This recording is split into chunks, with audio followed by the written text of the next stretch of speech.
कहानी की शुरुआत में हम हमारी फीमेल लीड हन येजू को देखते हैं, जो कि अपनी फैमिली पिक्चर पेंट कर रही होती है, जिसमें उसके हस्बैंड हीस्युक, उसकी सिस्टर यूरा और उसके पेरेंट्स थे। वो जिस तरह से ये काम कर रही है उससे साफ पता चल रहा है कि वो अपनी फैमिली से बहुत प्यार करती है। तभी रेडियो पर एक मैसेज प्ले होता है जो कि हन येजू ने ही भेजा था। हन येजू ने उस मैसेज में पूछा था कि मैंने अपनी फैमिली के एक इम्पॉर्टेंट इवेंट के लिए एक सरप्राइज गिफ्ट रेडी किया है, पर पता नहीं मेरे पेरेंट्स को ये अच्छा लगेगा या नहीं, क्योंकि शायद मैं कभी भी उनकी एक अच्छी बेटी नहीं बन पाई हूँ। इस पर आरजे हन येजू का मैसेज पढ़ के उसे समझाती हुई कहती है कि चाहे तुम्हारे पेरेंट्स अपना प्यार तुम्हारी तरफ कभी नहीं जताते, पर मुझे पूरा विश्वास है कि अपने दिल से वो लोग तुम्हें बहुत प्यार करते हैं और उन्हें तुम्हारा ये गिफ्ट ज़रूर पसंद आएगा। ये सुनकर हन येजू को थोड़ी तसल्ली मिलती है। अभी उसकी सिस्टर इन लॉ वहाँ आके उसे कहती है कि मॉम तुम्हें कॉल कर रही हैं। हन येजू जब कॉल लेती है तो उसकी मदर इन लॉ उसे बताती हैं कि उनकी कुछ फ्रेंड्स घर पर आने वाली हैं, तो वो सब कुछ प्रिपेयर करके रखे। हन येजू अपनी सिस्टर इन लॉ से हेल्प मांगती है तो वो बहाना बनाकर वहाँ से चली जाती है।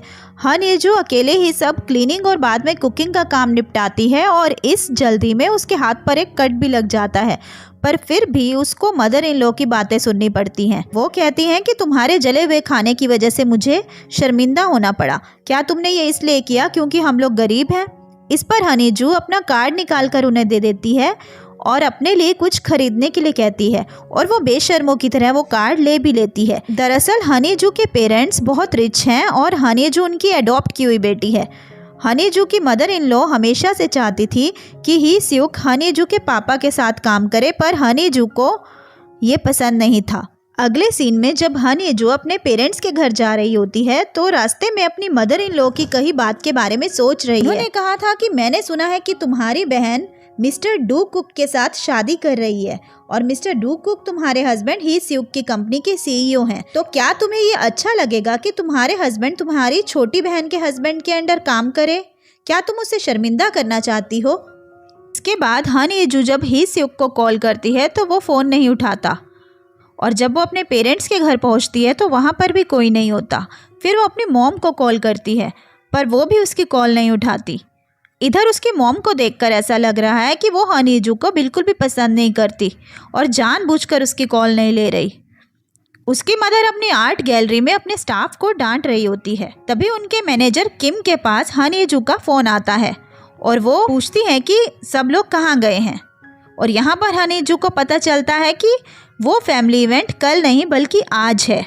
मैनेजर किम हन येजू को अपने साथ घर से एक इम्पोर्टेंट डॉक्यूमेंट भी लाने के लिए कहता है और हन येजू वो डॉक्यूमेंट अपने साथ ले लेती है। नेक्स्ट सीन में हम देखते हैं कि आर्ट गैलरी में कुछ रिपोर्टर्स येजू की सिस्टर यूरा का इंटरव्यू ले रहे होते हैं और हीस्युक भी वहीं खड़ा होकर वीडियो बना रहा होता है। बीच में येजू की कॉल आती है तो वो रिजेक्ट कर देता है। यूरा जब रिपोर्टर्स को आंसर कर रही होती है तो हीस्युक उसे कुछ अलग ही नज़रों से देख रहा होता है। यूरा जब उसे अपनी वीडियो बनाने के लिए वहां आने के लिए थैंक यू बोलती है तो वो ब्लश कर रहा होता है। अब हन येजू की मदर मिस जुंग और उनकी फ्रेंड्स की बातों से ये पता चल रहा है कि येजू की मदर मिस जुंग बड़े बड़े आर्टिस्ट की आर्ट्स की नीलामी करके लाखों कमाती हैं। इधर येजू हीस्युक को कॉल करते करते आर्ट गैलरी में पहुंच जाती है, पर वो उसकी कॉल अभी भी नहीं ले रहा होता। वो अपने साथ खुद की बनाई हुई फैमिली फोटोग्राफ भी लाई है। इसके बाद वो हीस्युक को ऑफिस में कॉल करती है तो उसे पता चलता है कि उसने अपनी जॉब छोड़ दी है। ये सुनकर वो शॉक हो जाती है। अभी उसे हीस्युक की कार भी वहीं खड़ी दिखती है और जब वो उसके पास जाती है तो उसे वहाँ पर एक एनवलप पड़ा मिलता है जिस पर लेटर ऑफ रेजिग्नेशन लिखा है। येजू ये देखकर शॉक हो जाती है कि आखिर हीस्युक के दिमाग में चल क्या रहा है। अंदर येजू के फादर से एक रिपोर्टर उनकी फाइनेंशियल प्रॉब्लम्स के बारे में सवाल कर रही होती है, पर वो उस सवाल को घुमा देते हैं और रिपोर्टर से आज के बारे में बात करने के लिए कहते हैं। हीस्युक वहाँ आता है और उसके पीछे पीछे येजू भी आ जाती है और रिपोर्टर के पूछने पर वो खुद को और अपने हस्बैंड हीस्युक को इंट्रोड्यूस कराती है। अगले सीन में येजू हीस्युक से कहती है कि तुम मुझे अगर बता देते तो मैं भी तुम्हारे साथ यहाँ आकर हेल्प कर देती। वो उसे अपनी फैमिली की हेल्प करने के लिए थैंक यू बोलती है। इसके बाद येजू जब अंदर जाने लगती है तो ही स्यूक उसे रोक कर कहता है कि मैं तुमसे इवेंट के बाद कुछ कहना चाहता हूँ। आई होप कि तुम गुस्सा नहीं करोगी। येजू को लगता है कि ये शायद अपने रेजिग्नेशन के बारे में बताएगा, इसलिए वो कहती है कि नहीं, तुमने जो भी किया है उसके तुम्हारे अपने रीजंस होंगे, तो मैं क्यों गुस्सा करूँगी। इसके बाद हम देखते हैं कि येजू अपनी बनाई हुई पेंटिंग की फ़ोटो लेकर अपने ग्रैंडफादर को भेजने के लिए उसके साथ एक मैसेज लिखती है, पर कुछ सोच कर सेंड नहीं करती। तभी उसे यूरा आकर ज़ोर से पुश करती है और वो पिक्चर और मैसेज सेंड हो जाते हैं, तो वो डर जाती है। यूरा और मॉम उसकी पेंटिंग को देखकर खुश नहीं लग रहे। यूरा कहती है कि अब सब रिच लेडीज अभी यहाँ आकर इसका मजाक बनाएंगे, और उसकी मॉम मिस जुंग भी कहती है कि इस तरह की पेंटिंग्स आजकल कौन टंगाता है, ये तो ओल्ड फैशन है। येजू यहाँ एक्सप्लेन करने की कोशिश करती है कि ये पेंटिंग तो मैंने सिर्फ अपनी फीलिंग्स अपनी फैमिली के लिए शो करने के लिए बनाई है, मैं ये डिस्प्ले में नहीं रखना चाहती थी। मैं तो चाहती हूँ कि जैसे आपने यूरा के साथ अपनी फोटोग्राफ्स घर पर लगा रखी है, मैं भी उसी फ्रेम में आ जाऊं। कि मदर यहाँ उसे रूडली बातें सुनाती है। वो बहुत सैड हो जाती है और कहती है कि मैंने हमेशा आपसे दिल से प्यार किया है, पर आपने कभी मुझे अपना नहीं माना। तभी मॉम की फ्रेंड्स आके उस पेंटिंग की बहुत तारीफ करती हैं और अपने लिए भी वैसा ही काम करने के लिए येजू को कहती हैं। बाद में मॉम येजू से पहली कई बातों के लिए माफ़ी मांगती है और येजू यहाँ इतनी भोली होती है कि फिर से उनकी बातों में आ जाती है। यहाँ हमें ये भी पता चलता है कि येजू अपनी फैमिली फाउंडेशन में चैरिटी के लिए बड़े बड़े फेमस आर्टिस्ट की आर्ट कॉपी करती है। उसकी मदर उसे अच्छा काम करने के लिए कहती है, पर यहाँ लग रहा है कि उनके दिमाग में कुछ तो चल रहा है जिसका येजू को अंदाजा भी नहीं है। के बाद हम देखते हैं कि येजू अपनी पेंटिंग के सामने खड़ी हुई है और उस पर लगे एक दाग को साफ करने की कोशिश कर रही है। तभी वहाँ पर मिस्टर डू कुक आ जाते हैं और उसे देखने लगते हैं। वो उसे वहाँ खड़ा एक क्लीनिंग लिक्विड उठाकर देते हैं और उससे उसे क्लीन करने के लिए कहते हैं। मिस्टर डू कुक उस पेंटिंग की तारीफ करते हैं, पर साथ ही वो कहते हैं कि अगर किसी पेंटिंग में किरदारों को वैसा ना दिखाया जाए जैसे वो रियल में हैं, तो पोर्ट्रेट जैसा भी करो अल्टीमेटली वो फेक ही होता है। यहाँ लग रहा है कि मिस्टर डू कुक भी इस पेंटिंग के सब लोगों की रियल आइडेंटिटी को जानते हैं कि वो लोग असलियत में कैसे हैं। येजू उन्हें हैरानी से देख रही होती है। तभी यूरा वहाँ आ जाती है जो कि मिस्टर डू कुक की फियांसे है। दूसरी तरफ से ही स्यूक भी वहाँ आ जाता है। यूरा कहती है कि मेरी बहन इतनी टैलेंटेड है, मुझे पता ही नहीं था। फिर वो ही स्यूक से कहती है कि तुमने तो मेरी बहन की कोई तारीफ ही नहीं की, तुम उससे प्यार भी करते हो या नहीं। वो घबरा जाता है। यहाँ हमें यूरा की बातों से पता चलता है कि येजू जब ही स्यूक से प्यार करती थी और उसने ही पहले उसे प्रपोज भी किया था, तो ही स्यूक ने अपनी फीलिंग्स को एक्सेप्ट किए बिना ही हाँ कह दिया था। पर येजू यहाँ अपनी बातों से ये विश्वास के साथ कहती है कि हम दोनों में बहुत प्यार है। यूरा यहाँ पर उसकी बातों से अग्री नहीं करती। ही स्यूक के एक्सप्रेशंस भी यहाँ पर श्योर नहीं थे। मिस्टर डू कुक यहाँ येजू की बातों पर सहमति जताते हैं। वो कहते हैं कि ही स्यूक को इस पेंटिंग में जितनी खूबसूरती से पोर्ट्रेट किया गया है, इससे तो यही पता चलता है कि येजू उसे कितना प्यार करती है। तभी यूरा अचानक से ही स्यूक के पास जाकर उसके हाथों में हाथ डाल के बोलती है कि तुम्हें नहीं लगता कि ये मेरे साथ बेटर लगता है। मिस्टर डू कुक और येजू दोनों हैरानी से उन्हें देखने लगते। ऐसा लग रहा है कि ही स्यूक को ये सब अच्छा लग रहा था। मिस्टर डू कुक को एक कॉल आ जाती है और येजू भी वहाँ पर हाथ धोने के बहाने से चली आती है। येजू को यूरा की ये सब बातें अच्छी नहीं लगी थी। जब वो वापस आ रही होती है तो मिस्टर डू कुक तेजी से बाहर जा रहे होते हैं और पूछने पर बताते हैं कि मेरी ग्रैंड मदर गुजर गई हैं और मुझे जाना होगा। येजू यूरा को इन्फॉर्म करने के लिए कहती है तो वो इसका रीज़न पूछते हैं। इस पर येजू कहती है कि आप दोनों की तो शादी होने वाली है ना और आप फैमिली हैं, पर शायद मिस्टर डू कुक ऐसा नहीं मानते। फिर येजू वर्क प्लेस पर ही स्यूक का ध्यान रखने के लिए मिस्टर डू कुक को थैंक यू कहती है। मिस्टर डू कुक कहते हैं कि क्या तुम उन दोनों की स्पोक्स पर्सन हो जो उनके लिए सॉरी और कभी थैंक यू कहती रहती है। येजू कहती है कि वो लोग तो मेरी फैमिली हैं, पर मिस्टर डू कुक कहते हैं कि क्या वो लोग भी तुम्हें उसी नज़र से देखते हैं जैसे तुम देखती हो। येजू कहती है कि मिस्टर डू कुक आप यहाँ पर बहुत रूड बात कर रहे हैं। मिस्टर डुगुक थोड़ा करीब आकर उसका हाथ पकड़कर कहते हैं कि हन येजू, मैं जो देख रहा हूँ तुम नहीं देख पा रही क्या? सच बताओ, या तुम सच को देखना ही नहीं चाहती? वो अपना हाथ छोड़ने के लिए कहती है। मिस्टर डुगुक सॉरी बोलकर वहाँ से चले जाते हैं। येजू दूर से हीस्युक और यूरा को आपस में हंसते बोलते हुए देखती है और मिस्टर कुक की बातों के बारे में सोचती है। वो उन लोगों के पास जा रही होती है, तभी मिस जुंग की एक फ्रेंड उसे रोक लेती है। नेक्स्ट सीन में हम देखते हैं कि वो लेडी जिस पेंटिंग का ऑक्शन होने वाला है उसे एक एक्सपर्ट से जांच करवा रही है। येजू मैनेजर किम को ये बताती है। फिर मैनेजर किम येजू से उस एनवलप के बारे में पूछता है जो उसने उसे घर से लाने को कहा था। येजू कहती है कि वो मुझसे कार में छूट गया है और मैं बाद में आपको दे दूंगी। यहाँ पर वो लेडी मैनेजर किम के जाने के बाद येजू को अपनी बातों में लगाकर उस एक्सपर्ट को कुछ इशारा करती है। इसके बाद जब चैरिटी ऑक्शन स्टार्ट हो जाता है तो वो लेडी 4 बिलियन पर डील डन कर देती है। इसके बाद वो सीधे वहाँ से उठकर उस पेंटिंग के पास जाने लगती है और येजू की मदर जब बीच में आती है तो वो उसे थप्पड़ मार देती है। इसके बाद वो सबके बीच जाकर ये प्रूव करती है कि ये पेंटिंग मशहूर आर्टिस्ट की नहीं है बल्कि उसकी कॉपी है और पता नहीं पहले नीलाम किए गए कितने पीस फेंक रहे होंगे। वो येजू की ओर इशारा करके कहती है कि वैसे भी तुम्हारे पास तो इस तरह के कॉपी करने के लिए आर्टिस्ट भी हैं। वहाँ पुलिस भी आ जाती है और मैनेजर किम मिस जुंग के कान में कुछ कहता है और वो येजू को अपने पास बुलाकर इसका सारा इल्ज़ाम खुद पर लेने को कहती है। मैनेजर किम भी पुलिस को यही सब बोलता है। येजू शॉक में आ जाती है। वो मैनेजर किम को ये सब कहने से रोकने लगती है तो मिस जुंग उसे रोक देती है। वो येजू को कंपनी की इज्जत का हवाला देती है और हाँ कहने के लिए कहती है।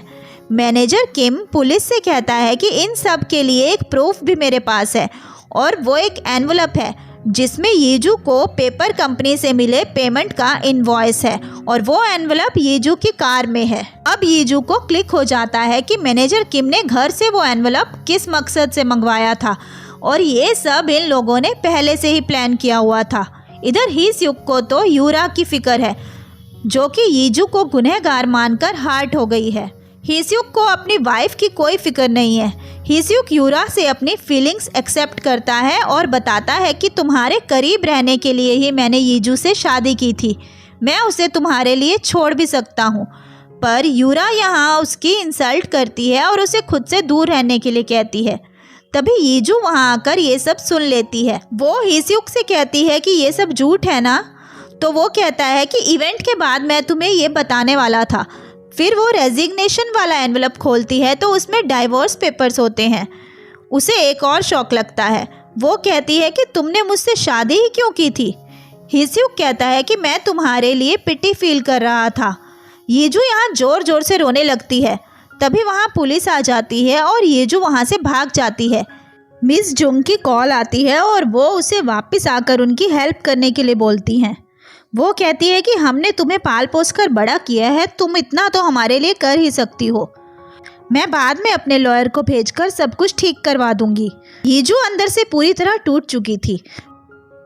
तभी अचानक से रेड लाइट हो जाती है और येजू यू टर्न लेने लगती है तो उसका एक्सीडेंट हो जाता है। बाद में उसकी कार को एक ट्रक भी टक्कर मार देता है और वो बहुत ज़्यादा जख्मी हो जाती है। वो हॉस्पिटल में एडमिट होती है जहाँ पर डॉक्टर्स भी उसका ऑपरेशन करते हुए घबरा रहे हैं क्योंकि उसके इंटरनल ऑर्गन्स में ब्लीडिंग बहुत ज़्यादा हो रही होती है।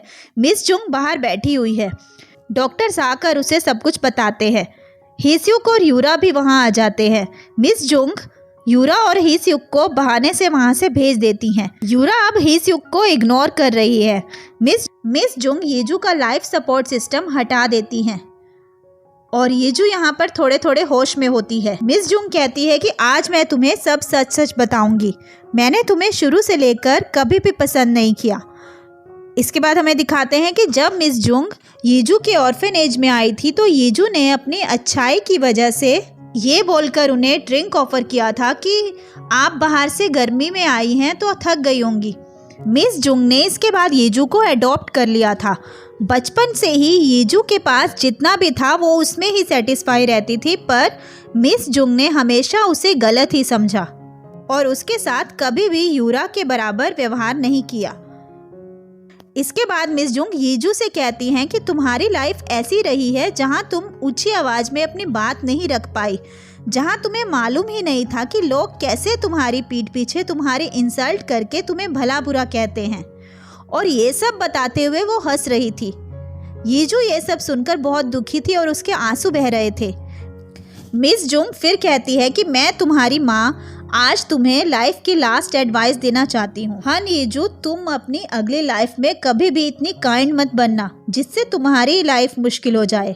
वो यहाँ बेशर्मों की तरह हंस रही है। फिर वो जाते समय मैनेजर किम को वापस लाइफ सपोर्ट सिस्टम लगाने का बोल के बाहर चली जाती है।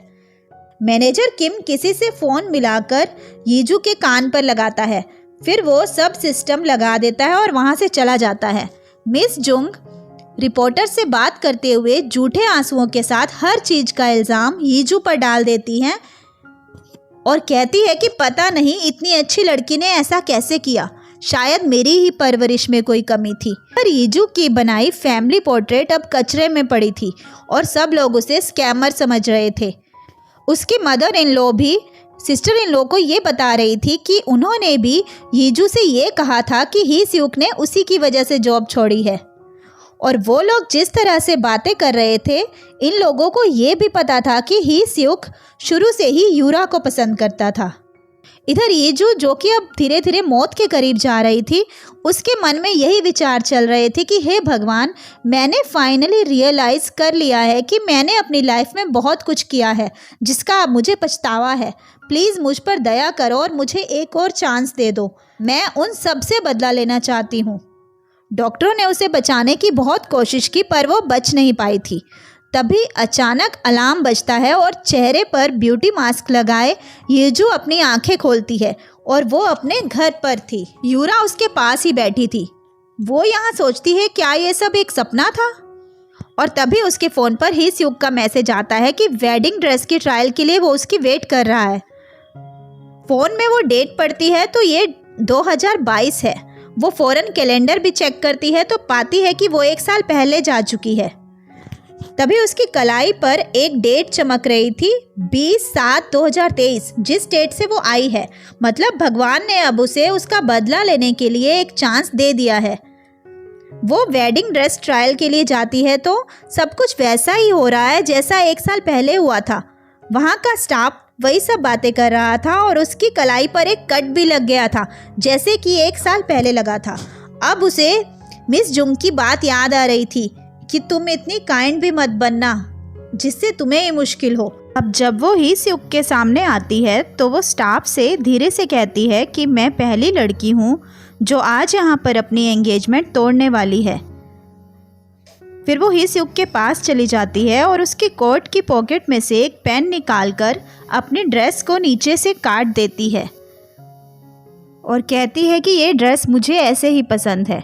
फिर वो फ्लावर्स भी ही स्यूक के सिर पर रख देती है और फिर वो बोलती है कि ये तुम्हारा ब्रेकअप गिफ्ट। ही स्यूक उससे ऐसा करने की वजह पूछता है और कहता है कि अगर कोई बात है तो बैठकर शांति से कर सकते हैं, ये सब करने की क्या ज़रूरत है। वो कहती है कि मेरे पास इसके लिए टाइम नहीं है। वो पूछता है कि तुम कहाँ जा रही हो। यीजू कहती है कि सबको बताने कि वेडिंग कैंसिल हो चुकी है, मेरी फैमिली को और यूरा को जिसे तुम चाहते हो। ये सुनकर तो ही स्यूक के चेहरे की हवाइयाँ ही उड़ जाती हैं। ही स्यूक को जब ये पता चलता है कि यीजू ये जानती है कि वो यूरा को पसंद करता है, वो बहुत टेंशन में आ जाता है। और यीजू यहाँ पर एक वियर्ड से स्माइल के साथ कहती है कि तुम तो इस बात को डिनाई भी नहीं कर रहे, मतलब ये सच ही है। यीजू के जाने के बाद यूरा वहाँ आ जाती है और वो ही स्यूक से यीजू के बारे में पूछती है तो ही स्यूक उसे बताता है कि यीजू मुझसे शादी नहीं करना चाहती। इधर यीजू घर आकर मिस जुंग से कुछ अलग ही तेवर में बात करती है और वो उन्हें बता देती है कि वो ही स्यूक से शादी नहीं करने वाली। उसके यूँ बदले बदले से तेवर देखकर मिस जुंग भी शौक में आ जाती हैं। इसके बाद ही स्यूक भी वहाँ आ जाता है और मिस जुंग से अभी वेडिंग को पोस्टपोन करने के लिए कहता है। वो कहता है कि शायद यीजू मुझसे नाराज़ है क्योंकि मैं उसे कुछ दिनों से वक्त नहीं दे पा रहा। तभी यीजू उसके पास आकर कहती है कि तुम्हें एक बार में समझ नहीं आ रहा कि मैं तुमसे शादी नहीं करना चाहती। तुम कहो तो मैं सबको इसका रीजन भी बता देती हूँ। पर ये सुनकर हिस्यूक घबरा जाता है और उसका हाथ पकड़ता है और बात करने के लिए बाहर ले आता है। फिर वो येजू को समझाने की कोशिश करता है कि शायद तुम्हें कोई गलतफहमी हो गई है। येजू कहती है कि मुझे सब पता चल गया है कि तुम सिर्फ यूरा के क्लोज रहने के लिए मुझसे शादी कर रहे थे, पर तुमने सोचा कि तुम्हारे उसके साथ तो कोई चांस है नहीं, तो तुमने मुझे चुना। क्योंकि मैं एक रिच फैमिली से हूँ तो शायद तुम्हारी फैमिली की हेल्प करूँगी, पर सच्चाई यही है कि पास तो तुम यूरा के ही रहना चाहते हो। हिस्यूक कहता है कि तुम मुझसे ऐसे कैसे बात कर सकती हो। तभी येजू के फ़ोन पर हिस्यूक की मदर की कॉल आती है, पर वो उनकी कॉल उनकी बात सुने बिना ही कट कर देती है और हिस्यूक से कहती हैं कि तुम अपनी मॉम को खुद ही जाकर बता देना। हिस्यूक अपने घुटनों पर बैठ जाता है और बोलता है कि तुम तो मेरी सिचुएशन जानती हो। मेरे फादर ने मरने से पहले अपनी सारी मनी स्टॉक मार्केट में खो दी है और मेरी मदर भी कर्जे में डूबी हैं। मैं उन लोगों को ये बात नहीं बता सकता। तुम प्लीज़ मुझसे शादी कर लो, मैं तुम्हारा पूरा ध्यान रखूँगा और लॉन्ड्री, क्लीनिंग, घर के सब काम कर दूँगा। पर येजू कहती है कि नहीं, अब मैं तुम्हें बिल्कुल पसंद नहीं करती। इधर अंदर यूरा और मिस जुंग बात कर रहे होते हैं कि येजू ऐसा क्यों कर रही है, वो तो हिस्यूक से शादी करने के लिए पागल थी। यूरा कहती है कि मॉम चलो, अब उसकी वेडिंग पोस्टपोन हो गई है तो मैं ही उससे पहले शादी कर लेती हूँ। मॉम कहती है कि तो क्या तुम मिस्टर डूकुक को इतना पसंद करती हो। तो यहाँ पर यूरा अपनी मॉम को अपनी दिल की बात बताती है और ये दोनों तो यूरा की शादी और डूकुक के साथ होने वाले उसके बच्चों तक के सपने देख लेते हैं। इधर येजू ये सब सुनकर कहती है कि अब मुझे मिस्टर डूकुक को अपना बनाना होगा। इसके बाद येजू अपनी एक रिपोर्टर फ्रेंड से मिलती है और उसे ये बता देती है कि हिस्यूक उसे नहीं बल्कि यूरा को पसंद करता है, इसलिए उसने वेडिंग भी कैंसिल कर दी है। पर वो उसे अपने मरकर वापस आने की बात नहीं बताती। वो फ्रेंड येजू से पूछती है कि क्या कोई मर गया है या फिर तुम किसी को मारने वाली हो और तुमने मुझे यहाँ क्यों बुलाया है। ये सुनकर येजू ज़ोर ज़ोर से हंसने लगती है। वो कहती है कि तुम तो पूरी गॉसिप क्वीन हो, इसलिए तो तुमसे मैं मिलना चाहती थी। वो फ्रेंड कहती है कि तुम ठीक तो हो, क्या तुम्हें अपने कज़न का जो कि एक डॉक्टर है कॉन्टैक्ट नंबर दूँ। इस पर येजू कहती है कि नहीं, तुम तो बस मुझे अपने दूसरे कज़न डूकुक से इंट्रोड्यूस करवा दो। पर वो फ्रेंड कहती है कि तुम ऐसा कैसे कर सकती हो, वो तो तुम्हारी सिस्टर की पसंद है ना। येजू कहती है कि कौन सी सिस्टर, वो मेरी रियल सिस्टर नहीं है। और वो यहाँ पर यूरा ने उसके साथ जो किया था वो सब याद कर रही होती है। वो कहती है कि मैं सीरियस हूँ, मुझे मिस्टर डूकुक चाहिए। वो रिपोर्टर फ्रेंड कहती है कि डूकुक को पाना आसान नहीं है और वो डूकुक की फैमिली के बारे में बताती है कि वो लोग बहुत बड़े बिल्डर फैमिली हैं और तुम्हारी फैमिली तो उनके आगे कुछ भी नहीं है। फिर वो डूकुक की फैमिली के बारे में बताती है कि उस फैमिली की औरतें बहुत ही खड़ूस हैं, चाहे वो ग्रैंड मदर ली टेजा हो या उसकी मदर हो या फिर सिस्टर इन लॉ डोना हो, तीनों ही एक से बढ़कर एक हैं। यही नहीं, वो बताती है कि डूकुक जिसे तुम डेट करना चाहती हो वो भी बहुत एनोइंग इंसान है। वो दिखने में चाहे बहुत हैंडसम हो और चार्मिंग हो, पर उसे अपने अलावा कोई नहीं दिखता। पर येजू को इन सब बातों से कोई फ़र्क नहीं पड़ता और वो कहती है कि तुम बस मेरी मिस्टर डूकुक से मीटिंग करा दो, चाहे 10 मिनट के लिए ही सही। मुझे लोकेशन बताओ कि यूरा उनसे कब और कहाँ मिलने वाली है। अगले दिन येजू डूकुक के पास यूरा से पहले पहुंच जाती है, पर वो ये जानकर हैरान हो जाती है कि डूकुक तो उसे पहले से ही जानता था। वो सोचती है कि क्या ये मुझे मेरी शादी से पहले जानता था। पूछने पर डूकुक बताता है कि मैं अपनी डेट की फैमिली को जानता हूँ, तुम यूरा की बड़ी बहन और हमारे स्टाफ चीफ हिस्यूक की फियोंसे हो ना। इस पर येजू कहती है कि यूरा मेरी रियल सिस्टर नहीं है और मैं अडॉप्टेड हूँ। हिस्यूक के साथ भी मेरा ब्रेकअप हो गया है। फिर वो डायरेक्ट बोल देती है कि क्यों ना आप यूरा की जगह मुझसे शादी कर लो और ये सब एक बिजनेस पर्पस के लिए होगा और तुम चाहो तो मैं एक शांत जगह पर तुमको समझा भी सकती हूँ। उसकी ये बातें सुनकर मिस्टर डूकुक हंसने लगते हैं। वो कहते हैं कि मैंने सुना था कि तुम बहुत बोरिंग हो, पर तुम तो कुछ ज़्यादा ही इंटरेस्टिंग निकली। वो पूछते हैं कि मुझे तुम्हें क्यों चूज़ करना चाहिए। फिर वो टेबल पर होटल रूम की कार्ड की रख देते हैं और येजू ये देखकर कहती है कि मुझे पसंद नहीं कि कोई आदमी मुझे मेरी पहली मुलाकात में ही टेस्ट करे। मिस्टर कुक कहते हैं कि पर मुझे वो लड़की पसंद है जो मेरे इस ऑफर को एक्सेप्ट कर ले, शायद वही मेरे साथ फ्यूचर में भी रहेगी। तभी यूरा वहाँ आ जाती है और येजू और डूकुक से पूछती है कि तुम दोनों साथ में क्या कर रहे हो। मिस्टर कुक उसको टोटली इग्नोर करके हन येजू से उसका डिसीजन पूछते हैं। येजू वो रूम की उठाकर यूरा से कहती है कि मैं अभी तुमसे बात नहीं कर सकती क्योंकि हमें कहीं जाना है और वो दोनों वहाँ से उठकर साथ में ऊपर चले जाते हैं और यूरा हैरानी और फ्रस्ट्रेशन से देखती रह जाती है। इसके बाद हम हीस्युक को देखते हैं जिसने अपनी फैमिली को सब कुछ बता दिया है और उसकी मॉम भी सदमे में आ जाती हैं। अगले सीन में यूरा हीस्युक को बुलाकर पूछती है कि क्या तुम कुछ करके मिस्टर कुक से कांटेक्ट कर सकते हो। हीस्युक उसे शांत रहने के लिए कहता है तो वो गुस्से में कहती है कि जिस तरह से वो लोग साथ में ऊपर गए हैं, क्या तुम्हें पता नहीं कि वो क्या करने के लिए एक होटल रूम में गए हैं। इधर येजू देखती है कि ये होटल रूम तो मिस्टर कुक का वर्क प्लेस है।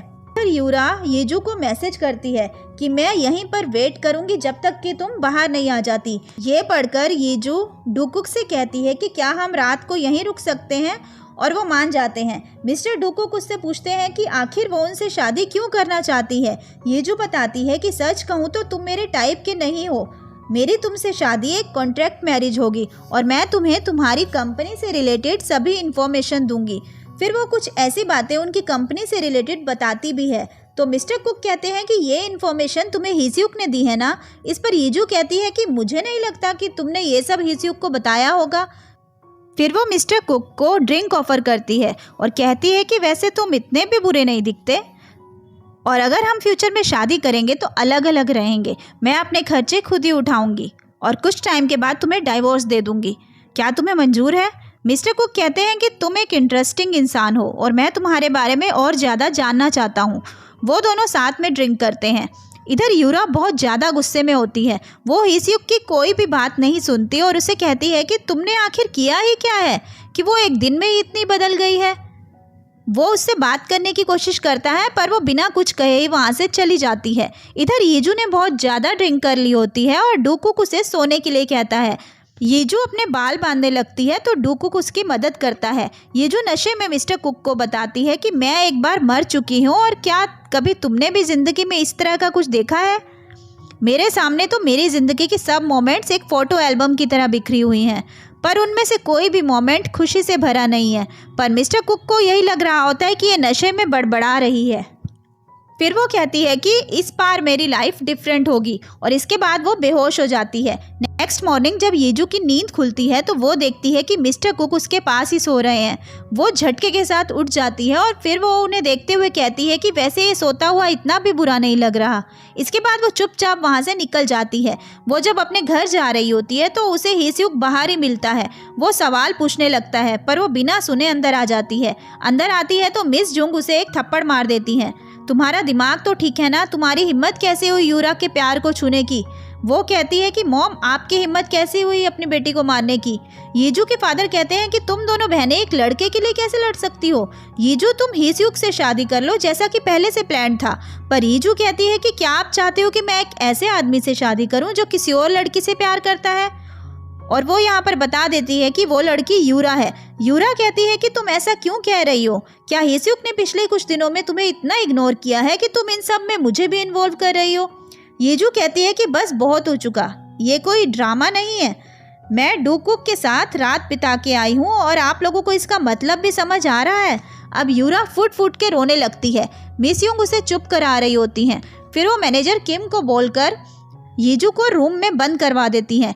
येजू के साथ ऐसा उसके बचपन से ही होता आ रहा है। ये रूम उसे हमेशा से ही एक जेल की फीलिंग देता है जहां उसने कई रातें रोकर गुजारी हैं। येजू ने अपनी रिपोर्टर फ्रेंड को मिस्टर कुक और उसकी फोटो को वायरल करने के लिए कहा था, पर उसे इंटरनेट पर अपनी वो फोटो वाला आर्टिकल नहीं मिलता। वो अपनी फ्रेंड से बात कर रही होती है, तभी मैनेजर किम वहां आके उससे उसका फ़ोन छीन लेता है। मैनेजर किम उसे दवाई देता है जो कि उसे रोज़ खाने को दी जाती है, पर वो मैनेजर किम के जाने के बाद वो दवाई अपने मुंह में से निकाल कर रख देती है।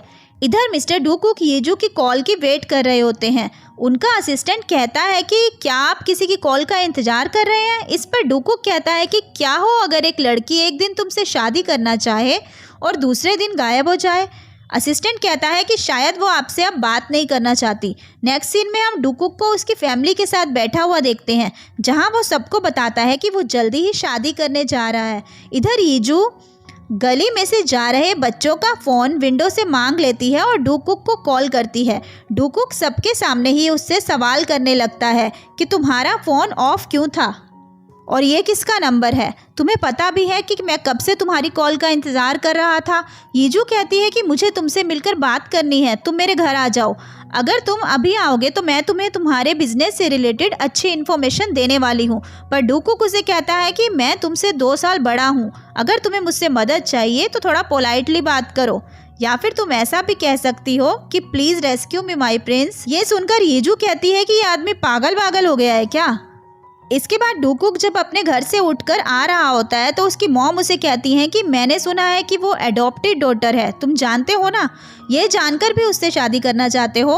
मिस्टर डूकुक कहते हैं कि मैं इस लड़की को अपनी लाइफ में पहली बार जानना चाहता हूँ। इधर मिस जुंग यीजू को कॉल पे बात करते देख लेती हैं और कहती हैं कि तुमने अभी अभी डूकुक से बात की है, तुम उसे यहाँ बुलाना चाहती हो। तुमने एक रात क्या उसके साथ स्पेंड कर ली? तुम्हें लगता है कि वो तुम्हारे लिए दौड़ा चला आएगा? वो तो तुम्हारे साथ सिर्फ फन के लिए था। तुम्हें क्या लगता है कि डूकुक ऐसी लड़की से प्यार करेगा जिसकी खुद की माँ ने भी उसे छोड़ दिया है? यीजू इमोशनल और सैड हो जाती है। फिर मिस जुंग कहती है कि मैं जब ऑर्फेनेज में आई थी तो तुम इतनी डेस्परेट थी कि तुम्हें कोई भी अडॉप्ट कर ले। ये तो तुम मेरा शुक्रिया करो कि मैं तुम्हें यहाँ ले आई, और मैं कल सुबह ही हीस्युक की फैमिली के साथ तुम्हारी वेडिंग डेट फिक्स कर दूंगी। तभी वहाँ पर मिस्टर कुक आ जाते हैं और उनको देखकर मिस जुंग हैरान रह जाती हैं। वो यीजू का हाथ पकड़कर बाहर ले आते हैं और फादर के सामने खुद को इंट्रोड्यूस करते हैं और कहते हैं कि मैं आपकी बेटी से शादी करना चाहता हूँ। फादर कहते हैं कि किससे? यूरा से? तो वो कहते हैं कि नहीं, मैं यीजू से शादी करना चाहता हूँ। इस पर मिस जुंग कहती है कि ये ठीक नहीं है, तुम्हारी डेट तो यूरा के साथ फिक्स हुई थी ना, तुम यीजू के साथ कैसे शादी कर सकते हो? इस पर मिस्टर कुक कहते हैं कि मुझे पता है कि आपने कैसे सेटिंग करके मेरे साथ इसकी डेट फिक्स करवाई थी, पर मैं अरेंज मैरिज नहीं करना चाहता और ये बात मैंने यूरा को पहले ही बता दी है। इस पर फादर इस मैरिज के लिए हाँ बोल देते हैं।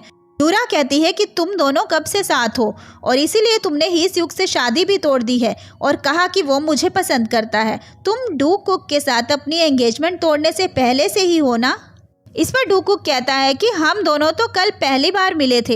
यूरा कहती है कि क्या तुम दोनों ने एक ही दिन में शादी करने का प्लान बना लिया? डूकुक कहता है कि ऐसा ही होता है जब आप किसी अपने से मिलते हैं, और मैं यीजू को अपने साथ ले जाना चाहता हूँ और इसका हमेशा साथ दूंगा। ये सुनकर यूरा गुस्से में वहाँ से चली जाती है। मिस्टर कुक यीजू को अपने साथ ले जा रहे होते हैं तो यीजू अपना फ़ोन मॉम से मांगती है। इस पर मिस्टर कुक कहते हैं कि आपने काफ़ी लाड प्यार से अपनी बेटी को बड़ा किया है। एक रात घर पर न आने पर आपने उसे रूम में लॉक कर दिया और उसका फ़ोन भी छीन लिया, पर अब इसकी चिंता मत कीजिएगा, मैं हूँ इसे प्रोटेक्ट करने के लिए। मिस्टर कुक बाहर ले जाकर उससे पूछते हैं कि क्या तुमने कुछ खाया है? फिर वो उसे एक होटल में ले जाकर महंगा खाना ऑर्डर करते हैं, पर यीजू वो खाना नहीं खा पा रही होती। पूछने पर बताती है कि मुझे कन्वीनियंस स्टोर का पैक्ड खाना खाने की आदत है। मिस्टर कुक उसे अपने साथ बाहर ले आते हैं और एक कन्वीनियंस स्टोर से खाना लाकर देते हैं। वो उसे खाना खाने के लिए कहते हैं। यीजू कहती है कि क्या हुआ, क्या तुम्हें बुरा लग रहा है मेरे लिए कि कैसे मेरी मॉम ने मेरे लिए बात की, कैसे उन्होंने कहा कि मेरी खुद की माँ ने ही मुझे छोड़ दिया तो कोई और मुझसे प्यार कैसे कर सकता है। डूकुक उसे ये सब बातें करने से मना करते हैं। वो पूछते हैं कि तुम्हारे साथ उस घर में क्या हुआ था? वो बताती है कि उस घर में मुझे खाने में जहर दिया गया था। ऐसा कहा गया कि ये करने वाली हाउसकीपर थी, पर मैं उसे पसंद करती थी। वो मुझे फिर कभी नहीं दिखी, पर तभी से ही मैं अपने घर में ही रहने से डरती हूँ। मैं टूट चुकी हूँ, पर अब सब ठीक हो जाएगा। तुम जो मुझे मिल गए हो, अब मैं रिवेंज लूँगी जिन्होंने भी ये सब किया है। मिस्टर कुक उससे पूछते हैं कि क्या तुम रिवेंज के लिए ही मुझसे शादी कर रही हो? तो वो हाँ कहती है। वो कहती है कि मैंने इसीलिए तुम्हें चुना। यूरा तुम्हें चाहती है। यूरा को दर्द होगा तो हीस्युक भी हर्ट होगा, और मदर वो अपनी रियल बेटी को कभी दुखी नहीं देख पाएगी, वो सब भुगतेंगे। डूकुक कहता है कि अच्छा हुआ तुमने मुझे सब बता दिया। वो उठकर वहीं से एक फ्लावर लाकर उसे उसकी रिंग बनाकर पहना देता है और कहता है कि मैं अपनी प्रिंसेस को रेस्क्यू कर लूँगा। वो उससे शादी के लिए पूछता है तो वो हाँ कह देती है। वो कहती है कि मैंने तो तुम्हारे लिए कुछ प्रिपेयर नहीं किया। डूकुक बाहें फैलाकर खड़ा हो जाता है, पर यीजू उसे गलती से किस कर देती है और कहती है मैंने गलती से कर दिया, तुम्हें ये नहीं चाहिए था ना। डूकुक कहता है ये मेरे लिए काफ़ी नहीं था और वो उसे किस कर देता है। इसी के साथ ये एपिसोड यहीं पर ख़त्म हो जाता है।